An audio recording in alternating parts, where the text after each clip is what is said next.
Mr. Speaker, tomorrow is Budget Day. Order, we don't need that kind of mindless interjection when a member gets to their feet. The Honourable David Cunliffe. Accurate as the description may have been, Order, no, we don't need that kind of comment either.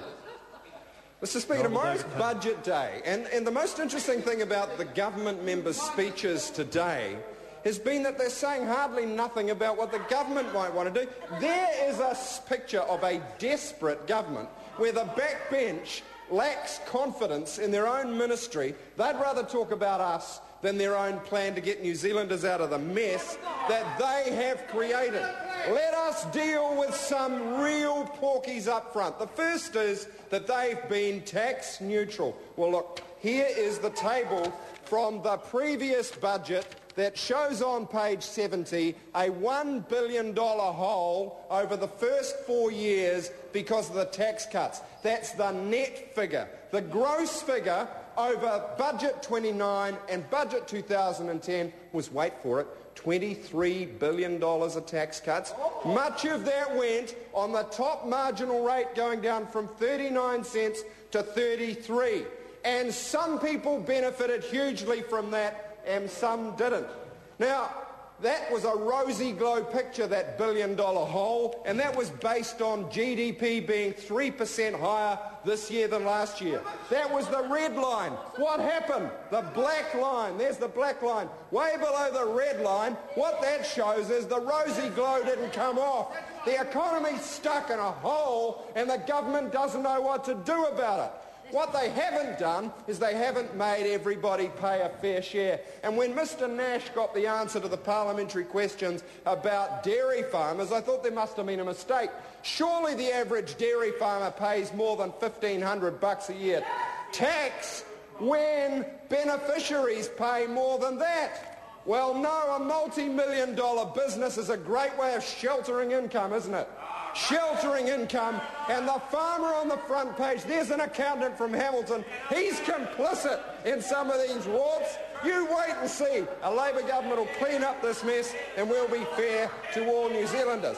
The national government has created a multi-billion-dollar deficit, the worst in New Zealand's entire history. The debt mountain worse than it's ever been in our lifetime. And they have the gall to tell New Zealanders who are already struggling to draw their belts in, while certain constituencies that traditionally vote national, their belts have been let out another few notches. And that's not right. And that's why we're going to fight these folks right to the line, why we're going to be the government in November 2010, and why we are going to put about getting New Zealand back on the road to recovery. How do you do that, Mr Speaker?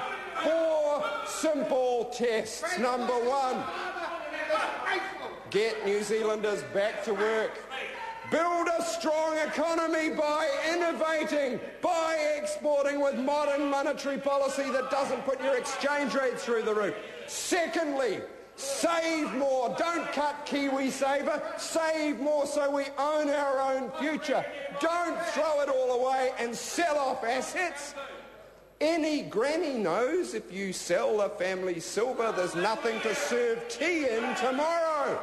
They want to sell the family silver because they've given it away to their rich mates.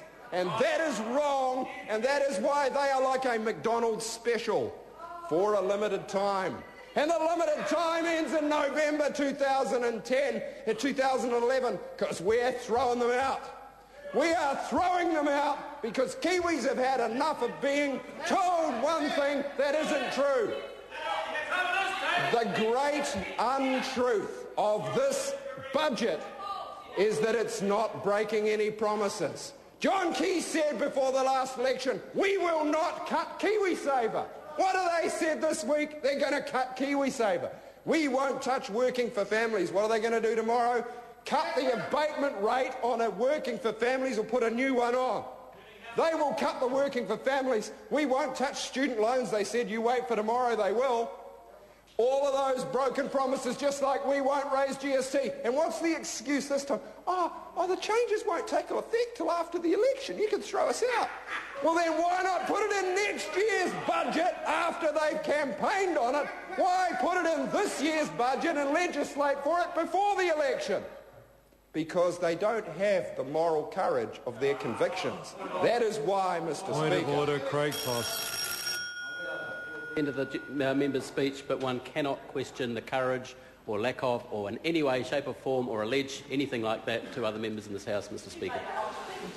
Objection was taken to it. I asked the member to withdraw that last statement. I withdraw and apologise. I wouldn't impugn the integrity of the member. Order. That's all the member needs to do. Amy Adams.